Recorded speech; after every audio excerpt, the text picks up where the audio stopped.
with a violent tone. I'm Wyatt's clone with a peacekeeper.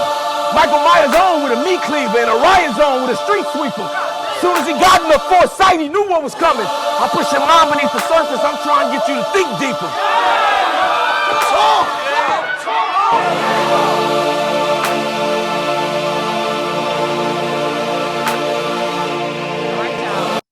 I'm back again. Another awesome interview is about to take place. If you haven't watched the most recent one I did, I had Poppy G. You know, we went dumb on that interview. And so this time I'm actually dipping into another Battle League event because I haven't interviewed no one from this league yet. So this is just the beginning. And I had to start from the top of the pyramid. Okay. So I have one of the owners. I have one of the owners of the Culture Battle League in Austin, Texas. So if you know me, right. So if you know me, you know Austin is like another home to my heart. Like I actually love that place. I plan on moving there sometime when the Lord allows. Like when the Lord says shake the spot, I'm coming to Austin. Like, man, come on down. Listen, I love it. It's spectacular. Like, appreciate it. Yeah, I love it. We love having you, man. We love having you. Like, of course, the events feel so much better when you pull up. Oh man, thank you. Thank you. Go ahead and introduce yourself. Well, y'all know what it is, man. It is your man Gutta. You know what I'm saying? One half of the culture. You know what I'm saying? Shout out Trebo. Y'all know who we do it for. Austin, Texas. Stand up. 2-4 to be exact. When they ask me what I'm living like, I say I'm about that villain life. Yeah, all that culture shit. Gang. Yeah, that gang stuff. So let me go ahead and see what let me go ahead and see. Okay, so let me say this. So I haven't said this. I've said this to a couple of people, but I haven't said it out loud. So I'm gonna go ahead and say it out loud and put my neck out there. You know what I'm saying? Like when people talk to me about battle leagues, and you know, every league has this different atmosphere or whatnot. Like the culture to me is Chick-fil-A. Okay. like I don't voice my opinion too much because everybody know me, so you know my phone get the blowing up and stuff like that. But I tell people, I tell people like, y'all, the culture is the Chick-fil-A. If you want to model whatever you do in your league off something that is perfected, I suggest the culture. Man, I appreciate that. Like that's high praise right there, because I mean we all know how Chick-fil-A give it up. So yeah, like that's oh yeah, because I mean huge. like even in Chick-fil-A, it's a big crowd, but you still come to receive what you pay for, and that's a good time and good food. Right. You know what I'm saying? And then it don't take all night. Right. It's like y'all start, and I'm back in my hotel before dark. Well, that's really like that's actually by design. You know what I mean? Like, cause I went to, I mean, before I jumped into the league on this shit, right? Like I was an active battle rapper myself. And even before that, I was just a regular local rapper. Like, you know, people don't like that term, but shit, my city loved me and I love my city. So I had no problem with being local. But yeah, like, so like I've been to a lot of events, and like one of my biggest gripes with any event that I always ended up at was like, fam, like I can't even go I can't enjoy your city now because I've been with y'all in this little bitty ass box for the last 8 hours, right? Like I can't go do nothing. Like, you know what I mean? Like it's fucking 3 o'clock in the morning. We just finished rapping. That's wildly inappropriate. So Austin has a really good we have a really good nightlife. You know what I'm saying? Like our nightlife scene is kind of popping. So I be want people to appreciate and experience the city while they're here. So that's why we start our events early. We try to get in the afternoon. You know what I'm saying? Like when everybody done had a chance to wake up, get comfortable. You know what I'm saying? Get they self situated. Then you come see some good raps, eat some good food, and then you got time to go and relax. Maybe get you a little nap, and then you can go get after it at night. Like so, that's kind of like that's all by design. We don't want you. Like, if we can avoid it, we don't want you there with us past midnight because we don't want to be there past midnight. Right. Exactly. I agree, man. I'm like, my first experience, I was like, okay, I think it started like 2. You know what I'm saying? Right. I can't remember what time it ended. When I walked outside, it was still light outside. I was like, oh, wait. I got still got some daylight left. I got some daylight left. Yeah, like I can drive around and like have a good time. And then you take care. Like I've never heard anybody say anything like bad about y'all. Like not even from the rappers, not from the people. Like I've never heard anyone say any bad about y'all. And that's like, yeah. That's we pride ourselves on taking care of the people that take care of us. Like, you know what I mean? Like that's why when like most leagues and they all have like that little mantra or that little calling card or whatever, but you know what I'm saying? Like who we do it for, like that's not just some shit that sound good to yell during a battle or in between rounds. Like we really there for the people who are there. You know what I mean? Like right. The rappers to the owners of the venue, the people that are attending the event. We want to make sure everybody feels like that it wasn't a waste of their time. You know what I mean? Like we want everybody to enjoy themselves. Like that. Like that's the man. Again, like going to a bunch of battle rap events. It's like, all right, like yeah, we hearing some good raps or whatever, but who really can say they had fun at the event? And that's the environment we try to foster. We want people to enjoy themselves at our events beyond just the rapping. You know what I mean? Like the rapping is pivotal, it's key, it's the reason why we're there, but we want to make sure that you enjoy yourself as well. And everybody is like welcoming and friendly, and like some of y'all out there, like I talk to y'all like every day, every 5 minutes, and I'm inboxing some of y'all. I miss y'all. I can't wait to come back down there. Like it's like real life family. Like y'all people are just like I haven't met a bad person in Texas, period. I've been somewhere everywhere in Texas. I haven't met a bad person in Texas, period.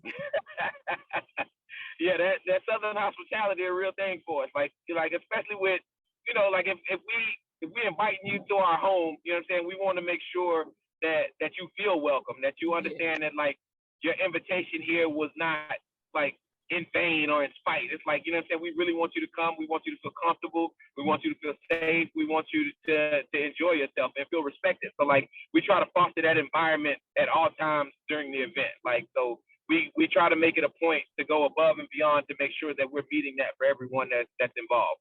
From the owners of the venue to my DJ, the camera guys, like my stream house people, the bartenders, everybody involved. We want to make sure that they understand how important they are to the process, and we want to make them feel welcome and respected and appreciated.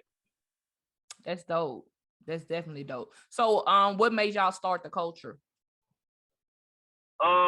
It was really a couple things, right? Like, so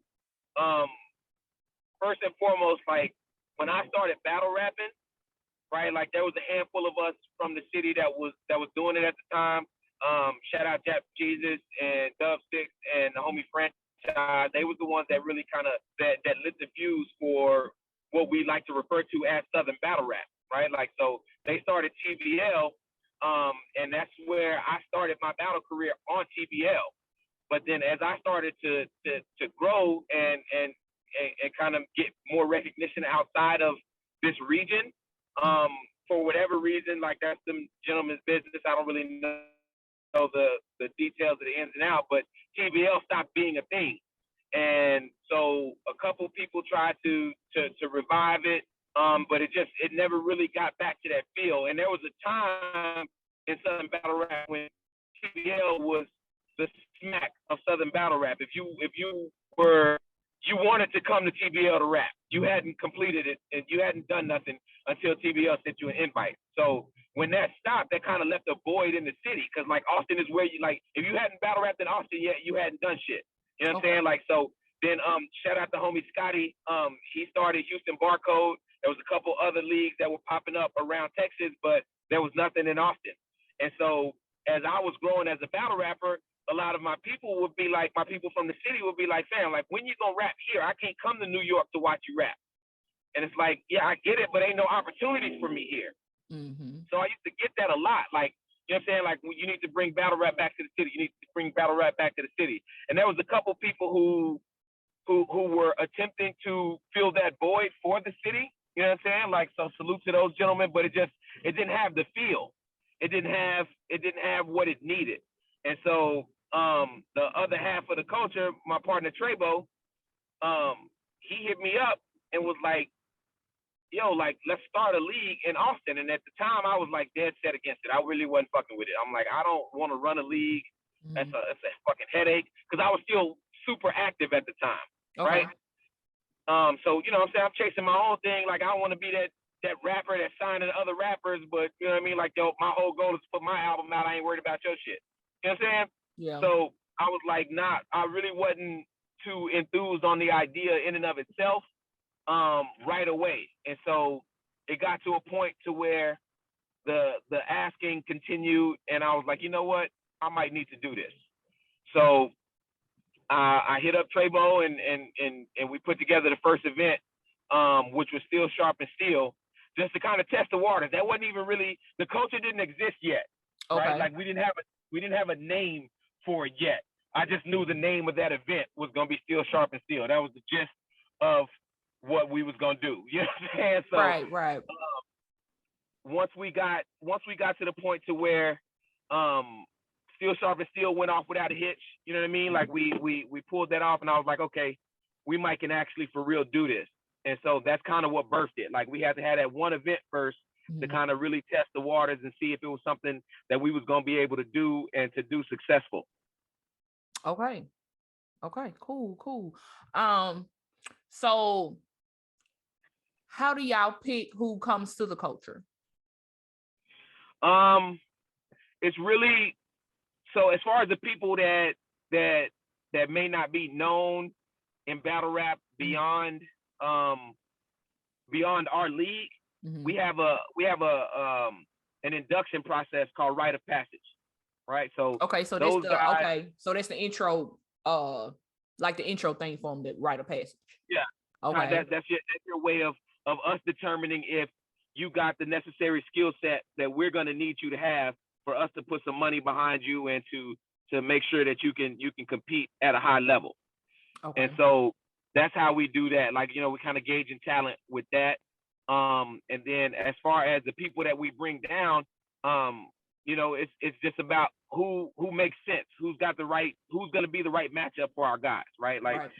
So yeah, we do the Rite of Passage to make sure that we're gauging our talent the proper way, bringing in guys that are going to be good for the league and that can compete at a skillful level, right? Because you know we want to give everybody a shot, but at the same time we want to make sure that we're promoting talent that actually has the capability to go to that next level. You know what I mean? Right. And so as far as the other people that we bring in to pair with them, we're basically cherry picking those battlers based on their ability to offer something to our guys. You know, like, so we want them to be able to bring a broader audience to the guys on our roster. But also we want them to be able to challenge them creatively so that they grow as battle rappers themselves, you know, like, so we don't want them, we don't pick people that we just think is going to come down here and get smoked by our guys. Actually, it's the exact opposite. Like when we're booking, I'm looking for people that I think is going to wash my guy. Like, so I can tell them like, see, I've been telling you, step your shit up and you got your boots smoked at home. And I think that's dope. Like that you actually look for people to like slaughter your guys, because y'all people is like top-notch talented, you know what I'm saying? Like when people ask me about it, I be like, hey, don't come to the culture with this. I be like, hey bro, this Chick-fil-A over here, like don't bring the Popeyes, okay? This is Yeah, so like that's pretty much what the selection process is as far as like the battlers that we pick, though. Like we either groom in talent or we bring in talent down here that's going to sharpen their swords. That's awesome. So when is Culture Shop? You gonna have one this year or? Yeah, like so you know, look, I'm waiting to mark on my calendar. Like, yeah, I've been in the group. Like, okay, I haven't seen anything? And like when people been trying to book, I'm like, hold on, I'm trying to wait to see if a culture shock coming up sometime within the next month or so. Ideally, culture shock was supposed to always happen in the month of March. That's what we're aiming for. But obviously, with the COVID being what it is, in 2020 and 2021, culture shock couldn't happen in March because there was no South by. It was virtual. Well, 2020 they just shut it all the way down, and in 2021 it was virtual. Yeah. And so it's like, you know, like a lot of the cachet for that event is based around the fact that it's happening during the time of South by Southwest. It's a big deal for everybody involved. Everybody wants to be in Austin for South by Southwest. And so we want people that we bring down for that. We want them to be able to experience that. The people that are coming down for that card is kind of like a win-win for them. Like they come and they get to come see some top-notch battle rap talent. You know what I mean? Like guys that are probably above what we would be booking for our smaller events. But then they also get to experience Austin for South by Southwest. And so with the COVID being what it is, it's kind of hard to determine what South by Southwest is going to be. So we're going to do Culture Shock 3 this year, but it probably won't be in March. Okay. Don't worry. I got time. I wait. Yeah. I got time. We'll probably aim for like something in the summer where people's schedules are a little more flexible. You know what I mean? Like they can get down and actually have like, cause you know, like during usually South by Southwest is at that time in March, there's different areas in the country where people are like on spring break and shit like that. So like they have that week that they could take off to come down here and just, you know, saying fuck around for a little while. So we'll probably push it to the summer to allow people to have that, like at least that experience and the flexibility to get down. Okay. Yeah. That'll work for me. Y'all, if y'all never been to a culture shock, listen, I would say it's an experience. Talk to them. I just be telling them. I just be telling people. I'm like, y'all. I talk to people who like are not into the battle rap culture at all. I'm like, y'all are really like the battle rap culture period is something else, and y'all are just really missing out on an experience, of like going places, meeting new people, gaining best friends and brothers. It's like y'all are like really missing. Y'all are like really missing out because I'm really close to some of y'all. So it's So I'm like, but culture shock, you like, look, I'm telling y'all now. And that's really what we tried to create with that event. We wanted it to be just that, like a culture shock. We wanted to be an experience. Like you get down here and you're like, oh, this is some shit I ain't never been a part of before. Yeah. And so like that's kind of why the whole COVID shit and the kind of eliminating the South by Southwest of it kind of it set it back a little bit for what I feel like it's supposed to be. But you know, like the first one was amazing, and then we did Culture Shock 2 at the top of last year after having put it off. So yeah, we still down one. We got to get that other one out right quick. Oh yeah, it's definitely gonna shake back. It's definitely. I hope COVID just kind of. I would say I hope it die out, but as soon as you want it to die out, it start mutating and it turns into somebody else gonna get a variant. Yeah, it just turns into something else. So on your roster, who's your favorite? My favorite? Oh, that changes from one event to the next. I'll be honest with you. But really, like my favorite is this kid named Seal. Okay, yeah, it's my friend. Seal is like just like looking at his progression, like, you know what I mean? Like his growth from one battle to the next has been like crazy. I ain't gonna hold you, like the first time he rapped with us was at one of those rite of passage events. Okay. And I've said this to him, so it ain't a shot, but like I literally thought he worked at the venue. Okay. Had no idea who he was. I think I remember when I saw you posted it in the group one time. Yeah. Like I had no idea who he was. I didn't know he was there to rap. And so then he gets on stage and he fucking like loses his mind. I'm like, oh snap. Like the janitor dude, nice as hell. Right? So, but yeah, Seal is my favorite at the moment, just because like I like I'm enjoying watching his progression through battle rap. Like that, like like every he's only raps in terms of battle rap on our platform. Like, so Right. he's literally like, I'm literally getting to watch him to watch him grow up as a battle rapper. Him, same thing with the homie Odanga. I think his progression was crazy. Like his jump people be from, laughing at me. I call him feisty. He's so feisty on oh stage. man, He's like feisty. and that kid, like he like 3 battles in, and people were arguing whether or not he was the best on the roster. Yeah. And those are his only 3 battles. You know what I mean? Like he ain't been doing this shit long. He not seasoned like that. But I think like right now, my favorite is Seal. Just watching his progression through the ranks. But I mean, it's a lot of talented guys, so I really can't say like I have a nailed down favorite. But at this point, right now, where we at is Seal. That's dope. Yeah, Seal is nice. What's the best battle you ever booked? The best battle I ever booked. Ooh, let me see. Because we've had a lot of good battles, like battles that I was like, I didn't know were gonna be as dope as they ended up being. Okay. I think Mac Da Vinci versus Blake Winters was crazy, way above expectations. Okay. Who else? JDK versus Prophecy was crazy. That was way above expectation. Okay. Trebo versus Chilla Jones was.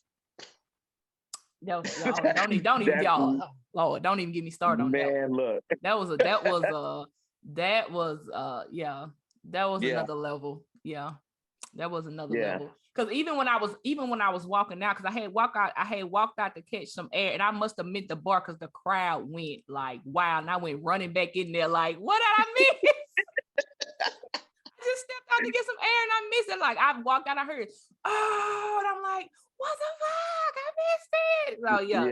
That was. Now I had people who came up with me in Southern Battle Rap, like that was on the circuit when I was on, that came down to support me for that event.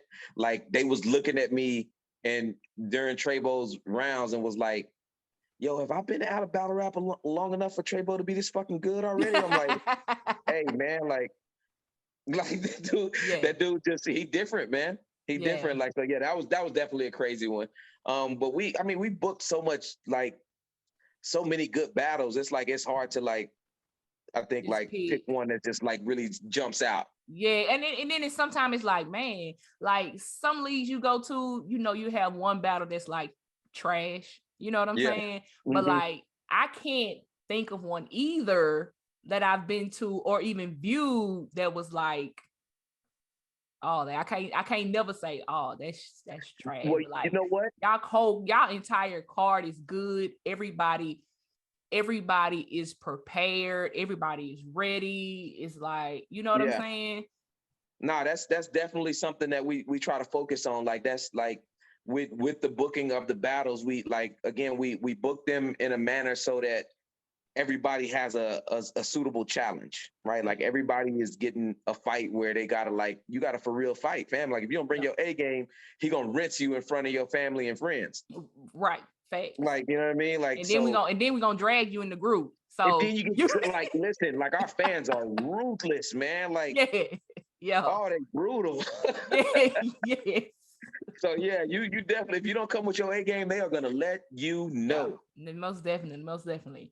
We really, like, after we did Capital Punishment last year, we really wanted to take some time. Like we first of all, we went crazy last year. Like we did like 7 events in like 8 months. Mm-hmm. And so everybody was just like, because we were trying to make up for 2020, you know what I mean? Like, because we didn't really I think we did like maybe 2 events in 2020, just because of how slow it was due to COVID. We didn't know when we could come back outside. So we really put the pedal to the metal last year. And so after Capital Punishment, it was just like, all right, let's take a break and regroup. So we took some time to reevaluate where we were as a company, mm-hmm.